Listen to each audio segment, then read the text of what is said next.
내가 봄에 어린 양이 일어린 종의 하나를 떼시는 그때에 내가 들으니 내 생물 중에 하나가 우레소리같이 말하되, 오늘 우리 조명희 집사님 아들 철주 어린이가 좀 몸이 불편해서 대구에 있는 병원에 아마 외삼촌 조 박사한테 진찰하기 위해서 간 것 같습니다. 아까 우리 박영선 집사님 말씀하셨고, 조은아, 우리 조명희 집사님 조카 조은아도 지금 입원되어 있고, 우리 철주 군이 몸이 불편해서 대구에 갔다고 말드렸습니다. 위에서 기도를 많이 해주시기 바랍니다. 그리고 이건 그 조명희 우리 집사 외삼촌 이영창 씨가 청도에서 아주 뛰어난 교수 차이로 이번 의원이 당선되었군요. 아주 믿음도 좋은 분이고 잘하는 분인데 앞으로 아마 좋은 일을 많이 할 줄 압니다. 철주군 또 은하양 위해서 많이 기도하시기 바랍니다.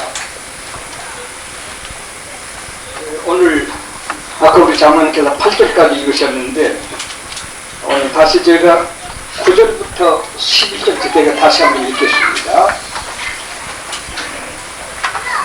다섯째 해를 뗐을 때에 내가 보니 하나님의 말씀과 저희의 가진 증거를 인하여 죽임을 당한 영혼들이 제단 아래 있어 큰 소리로 불러가로되, 거룩하고 참되신 대주제여 땅에 거하는 자들을 심판하여 우리 피를 신원하여 주지 아니하시기를 언제까지 하시려나이까 하니, 각각 저희에게 흰 두루마기를 주시며 가라사대 아직 잠시 동안 쉬되 저희 동무종들과 형제들도 자기처럼 죽임을 받아 그 수가 차기까지 하라 하시라라 시켜까지 말씀드렸습니다.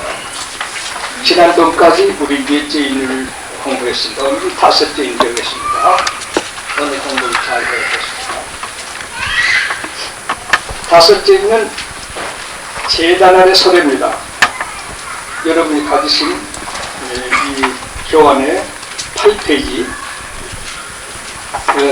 괄호천 5 다섯째인 제단 아래 소래라고 적혀 있습니다. 제단 아래 소래라는 말은 1300년 반 지낸 후 넷째인 때 속에 사망, 청생말 가진 사망의 번세로서 하나님 말씀과 증거를 위한 사람이 모두 죽었습니다. 40사람 중간에 하나님 정인도 죽었습니다. 그 제단 아래 소리라고 하는 것은 하나님 앞에 있는 영들을 의미합니다. 하나님 믿지 아니한 사람들은 제단 아래 있지 아니하고 음부에 가셨습니다.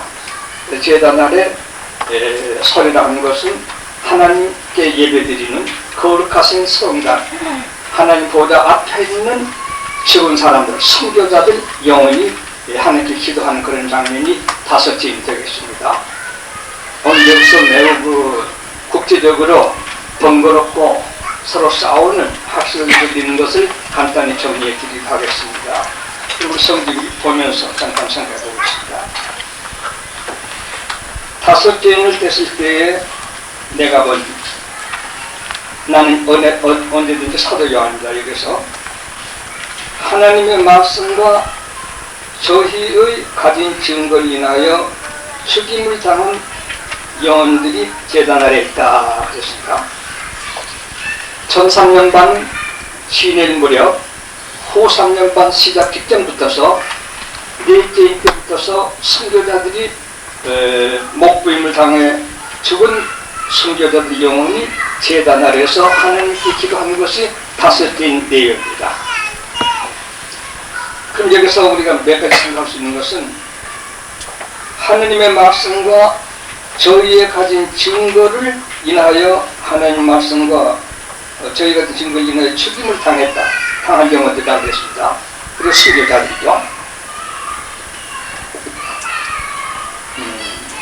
하나님의 말씀과 저희의 가진 증거를 인하여 죽임을 당한 영혼들은 선교자입니다.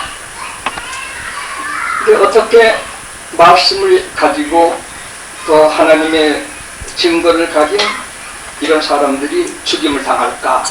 하나님께서 보호하시지 아니하시고 죽임 당하느냐 이런데 권능으로서 악한 것을 멸하시고 진리가 살림 되지 않겠느냐고 진리를 잘 모르는 처지에서는 깨끗한 마음에서 그렇게 생각할 수가 있습니다.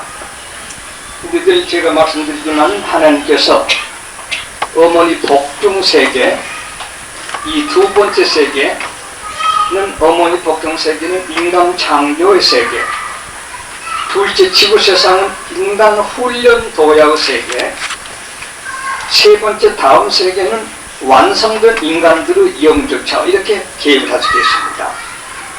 그래서 이 두 번째 세상에서는 전지전능하신 하나님이라도 이 자연에도 가끔 모순이 있고, 모순이라는 것도 다 뜻이 있습니다.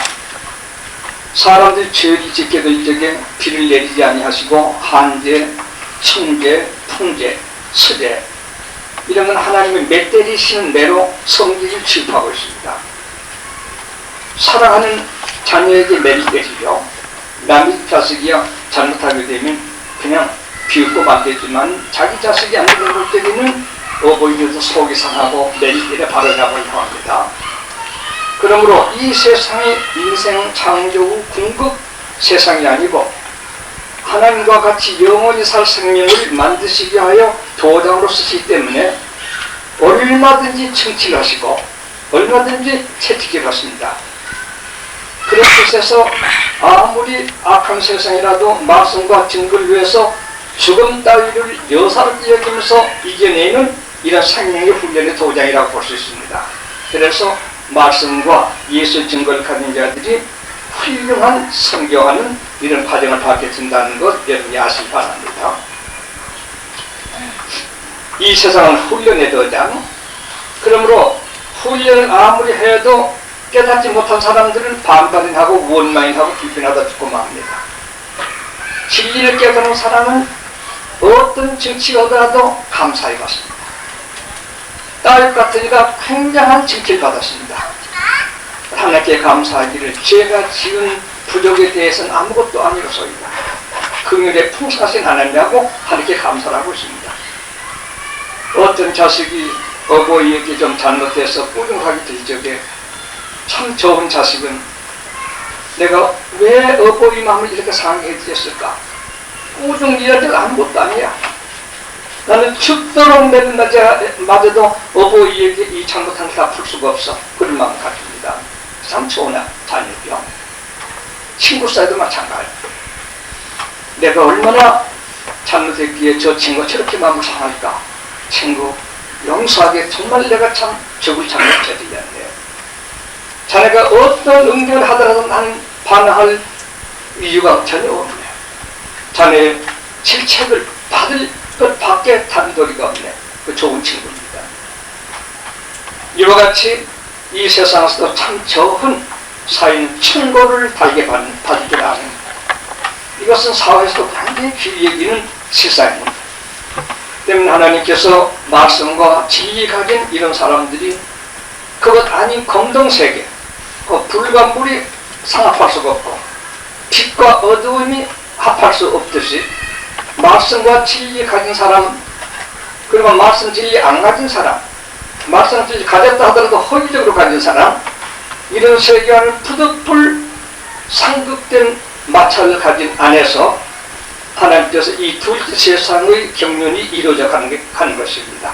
그런 뜻에서 다섯째인 때에는 넷째인까지 다섯째 내려오면서 선교자들, 말씀과 증거를 위해서 적용을 입은 사람들이 제단 아래 하나님을 향해서 예배하는 그들 제단. 그러니까 다른 말로 말하면 낙원이죠. 낙원에서 하나님께 호소를 하고 있는 것입니다. 그것이 오늘 다섯째 내용이 될 수 있습니다. 정말 우리가 입으로만 주여주의하는 이런 종교계, 이런 목사, 장로, 이런 집사세계에서 직접 행하는 순종하는 신자, 집사, 장로, 목사는 언제든지 역경으로 공고를 당하게 되었습니다.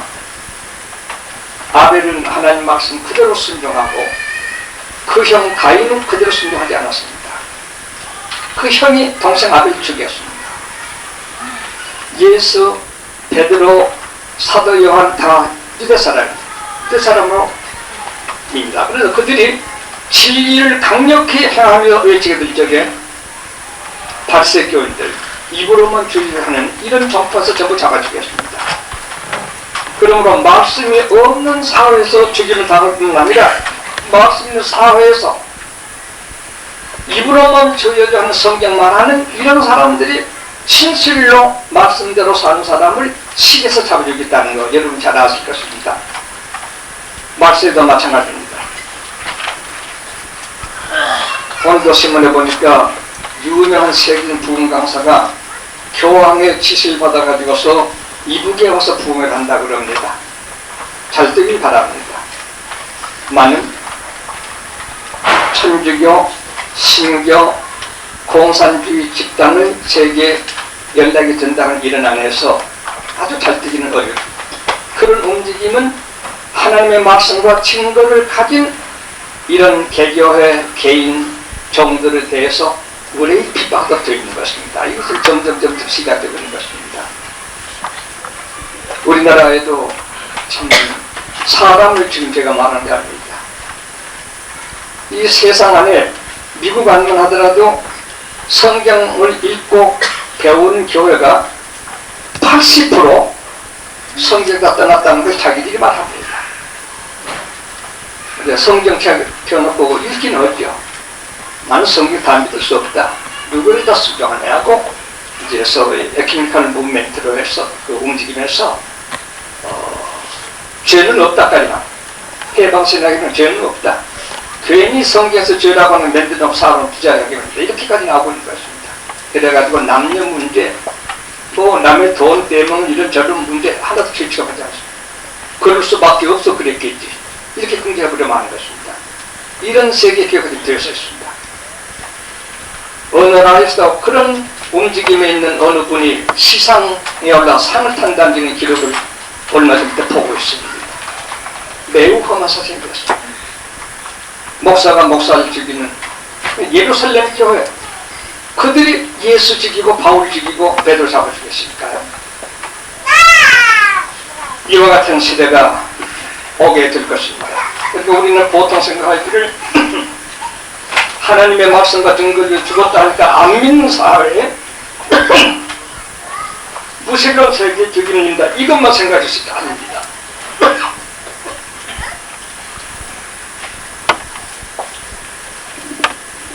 무신론 세계라든지 말씀을 안 믿는 세계는 오히려 뒷전입니다.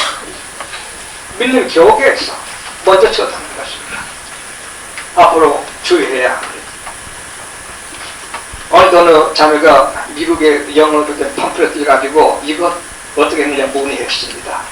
이 얘기를 했습니다. 미국에 정식으로 신학 졸업을 하고 교단 간판을 건 교파 가운데 1500에서 2000 교파 2000 그 움직임의 그룹이 공산주의자들 집단이라는 데 얘기해 줬습니다.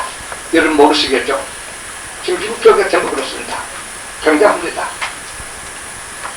텍사스 쪽으로는 공산주의 집단 목사들이 선교할 게 굉장히 많습니다. 처음에는 성경기 그대로 하다가 후반기 어느 때쯤 가게 되면 그때부터는 바로 자기네 본성을 나타내는 것입니다. 좀 미안하지만 우리나라 여호와 증인 같은 사람들도 아니 용서하십시오. 문선명 수렴 이름은 말은 안 되지만 또 전부 성경 얘기합니다. 한 반기 전에 성경 부정하는 게 바로 나오도록 되었습니다. 그네들 문선 보시면 다 아시겠죠. 그러나 그런 사람은 또 문제가 있습니다. 정통신학 교회를 큰 교회를 가지고 아주 수천 교회를 가지고 신학대학을 하고 신학박사학위를 가진 이런 세계에서 진짜 말씀대로 살고 진짜 예수를 증거하는 사람들을 죽이는 일이 앞으로 오는 것입니다. 교회 안에서입니다. 한 교회 안에서도 말씀을 성실히 읽고 실천하는 사람을 말씀을 듣고 읽기만 하고 지는 사람들에게 죽임을 당하는 핍박당하는 일이 개개인도 있을 수가 있는 것입니다. 여기에 여호와의 말씀과 증인으로 죽임을 당했다는 그런 것을 얘기합니다. 아, 우리 믿는 세계가 안 믿는 세계 증가한다, 그런 말에 그친 것이 아니라 그건 물론이지만 그건 오히려 뒷전이고 더 가깝게는 교회 안에서 말씀과 증거를 입으로만 하는 교계와 말씀과 진리를 그대로 실천하면서 궁리하는 교계와 교역자들, 신자들 사이에 이런 사상이 일어난다고 하는 것을 여러분이 알아야 될 것입니다.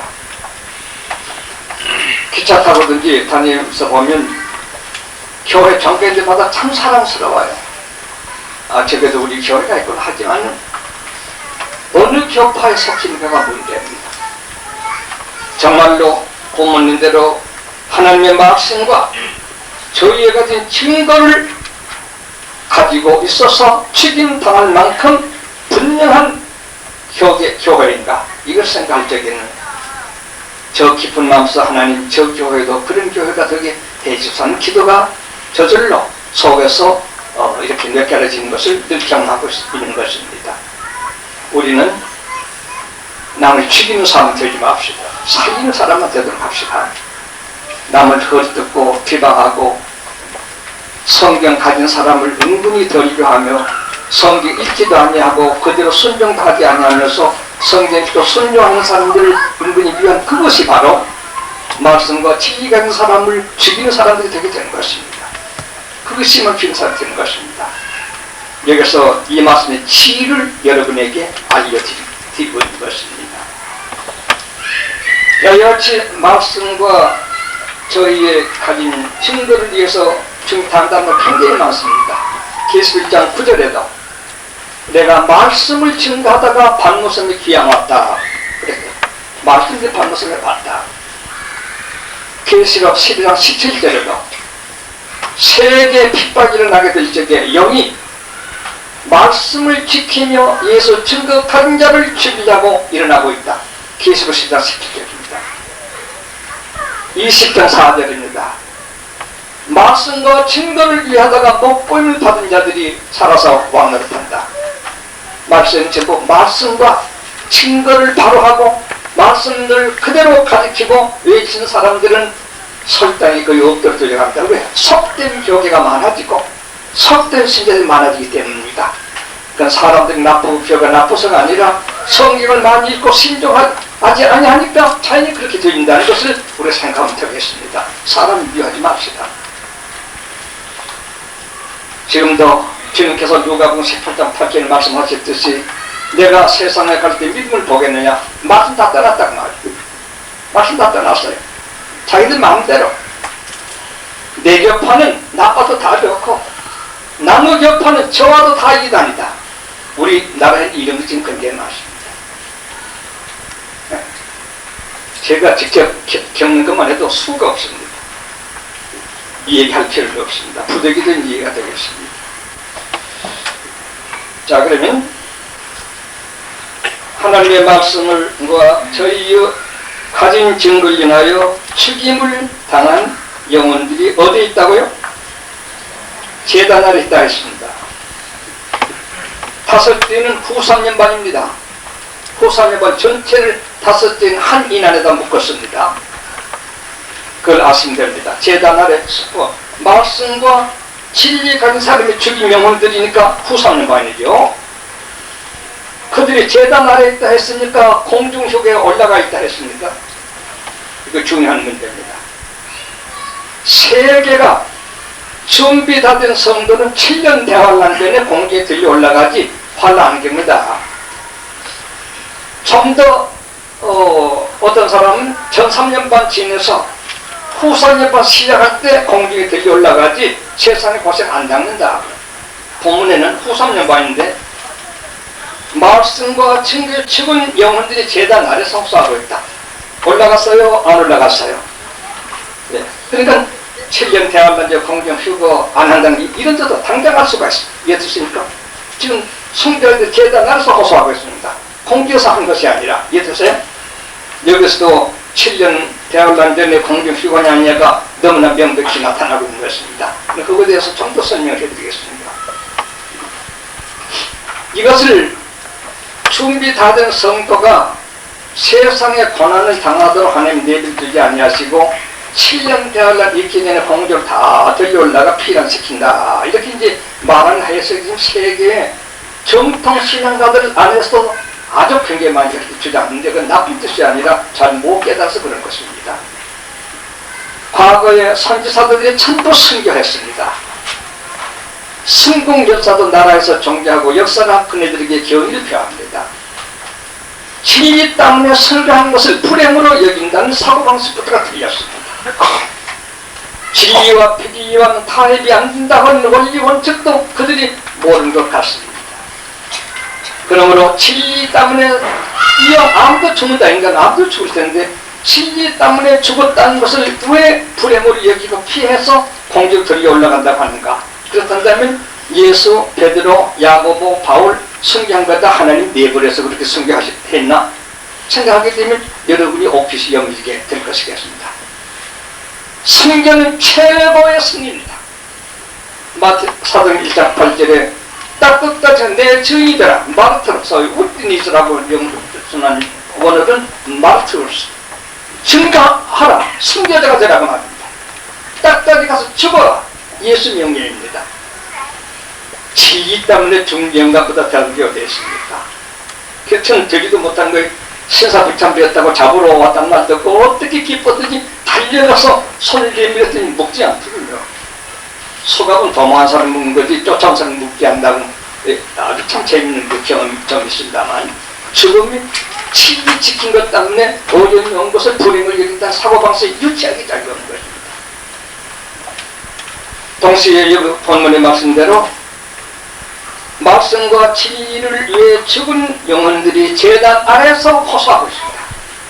그럼 좀 더 읽을게요. 이 전체적으로 공부하는 게 더 낫겠습니다. 있어 10절에는 그들이 기도를 합니다. 큰 소리로 불러 가로되 거룩하고 참되신 대주되어 땅에 거하는 자들을 심판하여 그 이제 진리 가진 사람을 멸절케 하는 그 세상을 우리 피를 신앙하여 주지 아니하시기를 어느 때까지 하시려 하나이까 하고 순교자들이 제단 아래서 후 3년 반 제단 아래서 하나님께 호소할 적에 하나님 대답 들어봅시다. 11절 각각 저희에게 흰두루마기 주시며 세상은 모든 교단 단체들 정치가들이 너희를 죄인으로 알고 죽였다마는 죄인은 검은 옷이죠. 하나님 흰두루마기 줍니다. 너는 말씀과 지땅 중 너희들이니 세상은 모든 종교가들은 썩은 단체들은 너를 죄인이라고 죽였다마는 하늘에서 너에게 흰두루마기 준다. 말씀과 지위를 죽은 너에게 흰두루마기 준다. 해주십니까? 네. 오늘 사람들이 나라에서 정죄받은 이런 죽었다고 해서 꼭 죄인이 되는 건 아닙니다. 거기는 잘못된 오판도 얼마든지 있는 것이고 어떤 세력들의 잘못된 장난도 얼마든지 있을 수 있는 것입니다. 교회도 마찬가지입니다. 왜 세상이 죄인이라고 해서 죽였습니다. 하늘에서는 흰두루마기 줍니다. 넌 죄 없다 안심해라 뜻이옵시다. 흰두루마기 주시며 가라사대 아직 잠시 동안 쉬되 저희 동무 종들과 형제들도 자기처럼 죽임을 받아 그 수가 차기까지 하라 하시더라. 흰두루마기 주시며 얼마 동안 쉬라고요?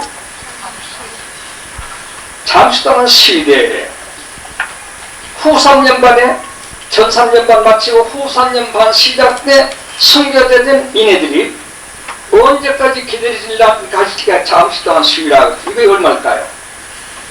후 3년 반하고 1291, 1335일입니다. 그 설명을 적어 놓으세요. 요엘서 2장 3장 에스겔 38장 39장 네. 특히 더 날짜로는 다니엘 12장 다 찾으십시오. 이건 읽어보시면 여러분이 분명하게 아시게 될 겁니다. 다니엘 12장 11절에서 13절까지 제가 읽을 테니 잘 들어보세요.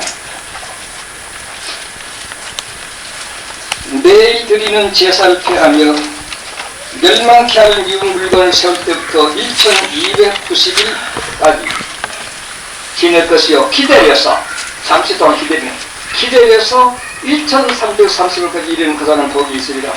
너희는 가서 마지막을 기다리라. 조금 기다리라.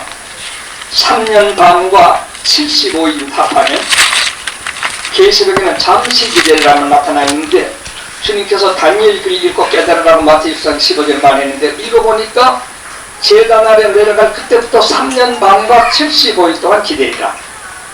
여기 장성기들은 그동안 임합니다. 그리고 후 3년 반 동안 다 제단 아래 있고 공주 들러 올라가지 않습니다. 그때 기다려야 합니다.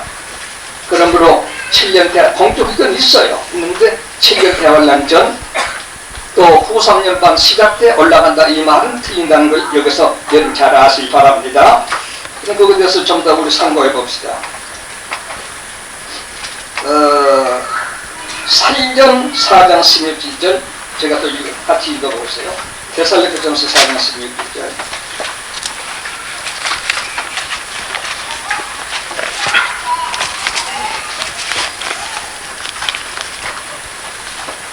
같이 읽으면 같이 보시면서 들으시면 되겠습니다.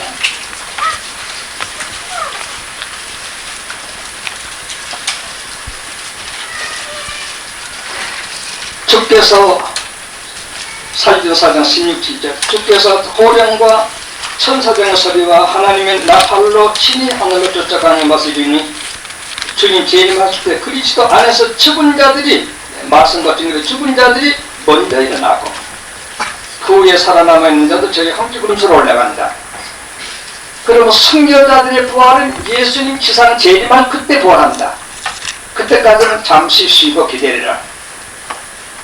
이런다. 군데군데마다 7년 대환란 후에 성도들이 주님 재림할 때 공중에 휘어지는 것이고 7년 대환란 전이나 후산일반 전에 올라가는 게 아니라 이렇게 떡떡이 본문에 설명 글씨 없이 적혀있는데 이걸 모두 고집한 학자들이 세계적 경계에 많습니다. 잘 참고하시기 바랍니다. 뿐만 아니라 좀 더 말씀드리면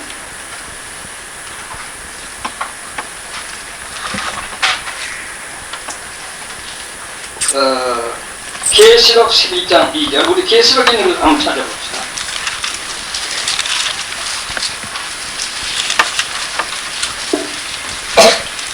계시록 12장 2절 제가 12장 2절 봅니다. 성전방 마당은 청량하지 말고 그냥 두라. 이것을 이방인에게 줬 이건 무신론 세계가 세계 점령할 때 말하는 겁니다. 줬은즉 저희가 거룩한 성을 42달 동안 짓밟으리라. 이게 1260일 아까 다니엘서에 나온 1260일입니다. 이동안까지 제단 아래 머물러 기다리라. 이해됐습니까? 그러므로 3년 반 적어도 기다리라. 또 12장 6절 그 여자가 광야로 기호합니다. 광야로 도망하며 거기서 1260일 동안 저를 양육하게 되죠. 여기서 쉰 1260일도 3년 반입니다. 유대 나라에는 1년을 360일로만 잡습니다. 매월 30일 해서 3년 반 하게 되면 1260이 됩니다. 또 12장 14절 그 여자가 큰 독수리의 두 날개를 받아 광야 자기 곳으로 날아가서 거기서 그 뱀의 낯을 피하여 한 때와 두 때와 반 때를 양육한다. 3년 반입니다. 잠시 기다리라 하는 지금 동안을 얘기합니다. 13장 5절 또 짐승의 큰 말과 참난된 말하는 입을 받고 또 42달 일할 권세를 받으니라. 3년 반입니다. 이 동안을 제단 아래 기도하는 선교자들 영역에 하나님께 힘든 말 주시면서 잠깐 기다리라. 이해되십니까? 몇 년 반 기다리라는 거예요? 3년 반 기다리고 다니엘 숙제만 몇 15일이요? 75일 더 기다려라. 그때까지는 제단 아래 좀 더 기다려라. 힘든 말 주시며 위로하시면서 좀 더 기다려라. 왜냐하면 오늘 읽은 말씀 저희 동무종들과 종들이다 소위 뚫렸습니다.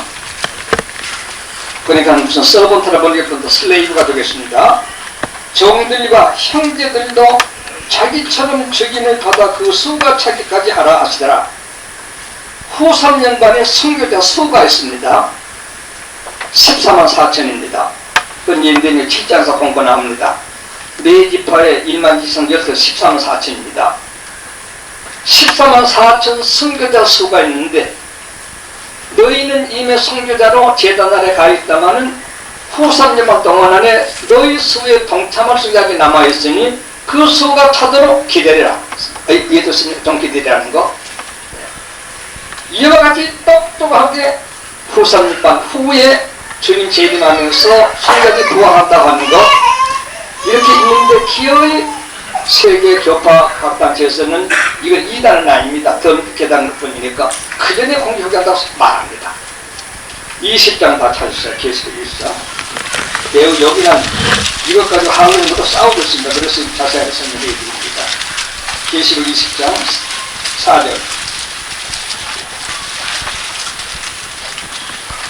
또 내가 보호자들 보니 거기 앉은 자들에서 심판하는 권세를 받았더라. 또 내가 보니 예수의 증거와 하나님 말씀, 오늘 5장은 똑같습니다. 예수의 증거와 하나님의 말씀을 인하여 목배임을 받은 자의 영혼들과 또 짐승과 그의 우상에 경배하지도 아니하고 이마와 손에 그 표를 받지도 아니한 자들이 살아서 그리스도로 더불어 천년간 왕노를 하리라. 이건 주님이 계시록 19장에 무신론 국가를 정리하고 세계 통일할 때 일어난 현상을 말하게 된 겁니다.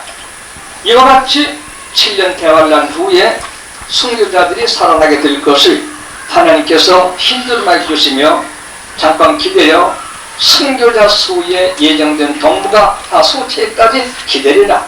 그것은 후 3년 반과 75이다. 이렇게 명시되어 주시고 있는 것입니다.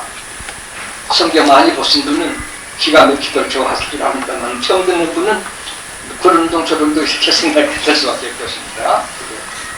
자, 그럼 거기 또 하나 더 여러분이 알아야 할 것은 선교자 수요가 있다 이것입니다. 선교자 수요가 있습니다.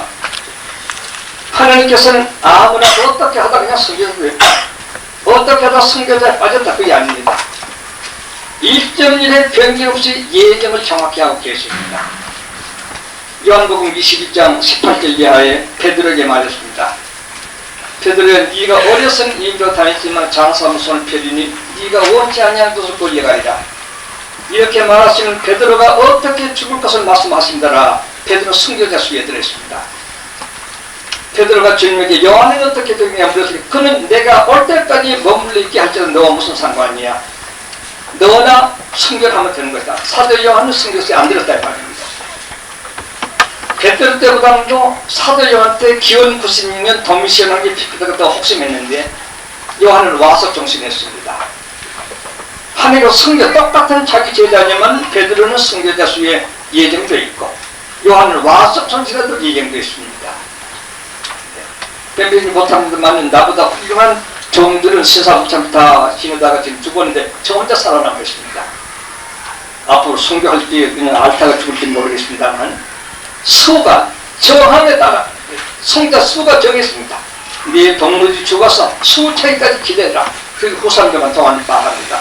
계속 잡아주겠다니까 계속 그 수가 덜 쳤습니다. 그때까지 기다려라. 한꺼번에 부활하게 되었어요. 이게 무슨입니까? 이렇게 분명하게 명명백백하게 후 3년 반 후에 성자들이 부활한다고 하는 것, 주님 영접한다고 하는 것을 여러분이 잘 아실 바랍니다. 여러분께서 아무리 성경하고 싶어도 하나님 얘기하는 성경 안 돼요. 다 풀어놓으세요. 사도 요한 전길 읽어보면 뜨거운 가마에다 넣어봐야 꼼짝 없었어요. 생물대제 가죽을 지지고 시작해서 햇빛에 쪼이면 오가라들어서 째에 죽는데 그래도 아무 소용없어요. 할 수 없어서 밤모섬으로 귀향을 보내줍니다. 밤모섬 귀향 보내놨더니 또 계시록이 나왔습니다. 할 일 다 하게 하고 와서 정신하게 했습니다. 요한 계시록은 주후 90년경에 썼습니다. 요한 1, 2, 3, 4는 계시록도 거의 마찬가지지만 계시록 96년에 썼는데요. 사도 요한이 기원 93, 4년쯤 때는 한 80살 되었습니다. 그때 왜냐하면 사도 요한 예수님보다 나이 젊었으니까요. 주후 90년은 예수 나신 때부터 증계산이니까요. 그때 벌써 80여 세 사도 요한이 걷질 못하고 방귀를 타고 다니면서 전도했습니다. 형제들아 사랑하라, 브로들아 사랑하라 하고 외치고 밤모섬에 가서 역시 계시록을 받았습니다. 그 생각 중에 제가 위로를 받았어요. 아직 저는 광주는 안 타고 있으니까요. 그래도 모르겠어요. 또 내자도 광주를 타게 될지 누가 붙들어야 걸릴지는 알 수는 없습니다만 몸이 그 정도 같지 않는 거 사실은 같아요. 하여간 이와 같이 다섯째 때기들 쪽에 선교자들이 제단 아래서 호소함을 들으시고 힘들어하게 주시면서 좀 기다려라. 후삼년만 기다려라. 전300년 지나갔으니까 기다려라. 1260일 42달 한때 두때 반때 좀 크게는 1290일 1335일 기다려라. 조금 기다려라. 그동안 너와 같이 순교하기로 작정된 수가 다 차이까지 기다렸다가 성자 다 순교하게 되면 3일 반 후에 같이 부활하게 될 터이니 그때까지 기다려라. 이해됐습니까? 이렇게 분명하게 본문에서 공동교구가 언제 듣느냐를 더욱더 알 수가 있습니다. 벌써 여기 제단날 지금 소리가 있으니까 벌써 안 올라갔습니다. 후 3년 반에도 안 올라갔습니다. 그래서 다섯째이니 후 3년 반 안에 있는 전부를 간단하게 기록한 것이라는 것을 기억하시기 바랍니다. 성경 공부하는 분들 이걸 기억하십시오. 전 3년 반은 첫째인, 둘째, 셋째, 넷째 있는데 후 3년 왜 이니 하나밖에 없어. 이 다섯째 안에 다 몰아놨습니다. 성교자의 존재하는 동안을 다섯째 안에 몰아놨고 돌아온 번에 공부할 여섯째는 7년 난 후 주님이 세상 심판에 오실 것이 여섯째 나타나고 있습니다. 오늘 여기까지만 공부하겠습니다. 오늘 매우 요긴한 것을 말씀드리도록 하겠습니다. 그럼 좀 더 힘들음하게 대해서 좀 더 말씀을 드리겠습니다. 계시록 22장 14절 말씀에는 두루마기 반자가 거기 있다고 그랬습니다. 이것은 죄진을 회개하는 말입니다. 19장 8절에는 세마포옷을 입었는데 이는 성도의 거룩한 행실이라. 오늘 어제 좀 공부했습니다만 거룩한 행실. 스가랴 3장 3절 5절에도 흰옷이 나옵니다. 다니엘 7장 9절에도 흰옷이 나오고 이와 같이 흰옷이라는 것은 한마디로 두루마기 빤 거. 두루마기 때가 묻었어요. 빤 거. 죄를 회개하지 말합니다. 본문 안에 흰 두루마기 주시며 선교자들의 흰 두루마기 준다는 것은 물론 두 뜻이 함께 있습니다. 세상 썩은 속된 교단에서는 너를 죄인이라고 주겠다면 나는 내게 흰 두루마기 준다. 왜? 너는 내 말씀과 증거를 위해만 살다가 왔으니까 흰 두루마기 받으라. 물론 이들이 말씀대로 사는 사람들이 죄에 놔뒀겠어요? 계명 지킨 자라 했으니까 죄 벌써 다 회개했죠. 그러므로 회개하고 말씀을 지킨 이런 사람들에게는 하나님 힘들게 주신다. 우리 힘들게 입고 살도록 노력하십시다. 오늘 거기까지만 말씀드리겠습니다. 돌아오는 주 여섯째인 매우 요긴하니까요. 말씀드리는데 오늘 한 가지 끝으로 말씀드리는 것은 조금 전에 세계 교회가 유대교, 천주교, 신교 다 좋은 교되기를 바라고 원하고 있습니다. 유대교 안에는 아직까지도 예수를 안 믿는 교입니다. 유대교에서는 예수 아직 안 왔다는 겁니다. 그러니까 불신세계고요. 천주교에서 다 좋은 분들 많이 계십니다만 천주교는 정치에 치중한다고 하는 것 세계가 아닌 사실입니다. 미국 역시 우리 신교 정주국이라고 합니다만 아까 말씀대로 80% 이상이 전부 신실하게 다 제거받았다는 거 이런 상태에 있습니다. 그런 교계는 안 믿는 사회보다도 잘 믿는 개인 교회를 핍박한다고 하는 것은 너무나 분명합니다. 이것을 알고 계시기 바랍니다. 그리고 따라서 후 3년 반에는 그런 사람들과 무신론국가 연합해서 기독교를 방문하게 됩니다. 계시록 16장 10절 이하 여섯째 대접을 쏟게 될 때 유브라데 강변에 영의 입과 심성의 입과 무신론국 거짓 선지자의 교회요 단체요 목사요 이런데 말로만 말하지 증거와 지키지 않는 거짓 선지자의 입에서 개고리가 나와서 아마게도 전쟁이 세계 마지막 전쟁이 저게 된 것입니다. 거기에 정계와 무신론 세계, 정치 세계와 타락된 정계가 연합해 있다는 사실 기억하시기 바랍니다. 연합되어 있습니다. 연합되어 있으니 진리 같은 사람들이 설단이 없습니다. 그러면 부득불 렘넨트, 유전자 밖에 안 됩니다. 찌꺼기로 여기 좀 있고 저기 좀 있고 유전자밖에 쓸 수가 없습니다. 단체행위를 할 수가 없습니다. 저 무신론 단체, 타락된 세계 단체가 어떻게 큰지 용납될 수가 없습니다. 그래서 유전자 시대라고 합니다. 개인이 맨님에서 보는 시대가 되는데 지금이 그 시대로 점점 들어가고 있다는 사실을 아시기 바랍니다. 그래서 마지막 후 3년반에는 타락된 종교계와 무신론 세계가 연합해가지고서 세계를 점령하는 전쟁에 들어가게 될 것입니다. 그러나 얼마 후에는 점령해 놓고는 무신론 세계가 타락된 종교가 또 숙청하고 마는 것입니다. 이해됐습니까? 이와 같은 시대에 지금 점점 우리가 역사가 진전하고 있다는 사실을 아시기 바랍니다. 다니엘서 에스겔서에는 리비아를 크게 말하고 있습니다. 리비아가 마치 무신론 세계가 유대나라와 신앙 세계를 이어가게 될 때에 리비아가 앞장을 쓴 것 같이 기록되어 있는데 요새 리비아가 참 문제가 야단해요. 유브라데 강이 한참 복잡했는데 유브라데 이라크에서 소위 후센이라든가 리비아라든가 지금 앞장을 서고 있습니다.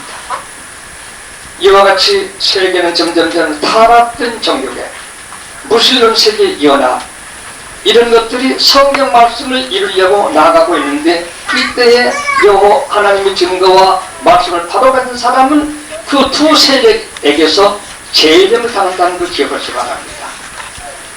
좀 걱정되네요. 아이고 일찍 그 단체로 가서 그럴 사람이 있을까 봐요. 그러면 지옥을 각오해야 하죠. 우리는 어머니 뱃속 세상 이미 지내왔어요. 둘께서 지내갈 것은 지내를 세상에 미련이 두고서 영생을 잃어버리지 않도록 영혼의 생을 잃어버리지 않도록 주의하시기 바랍니다. 그것은 말씀과 증거를 바로 가지며 지키는 신자가 되는 길이 되는 것입니다. 오늘 여기까지 말씀드리겠습니다.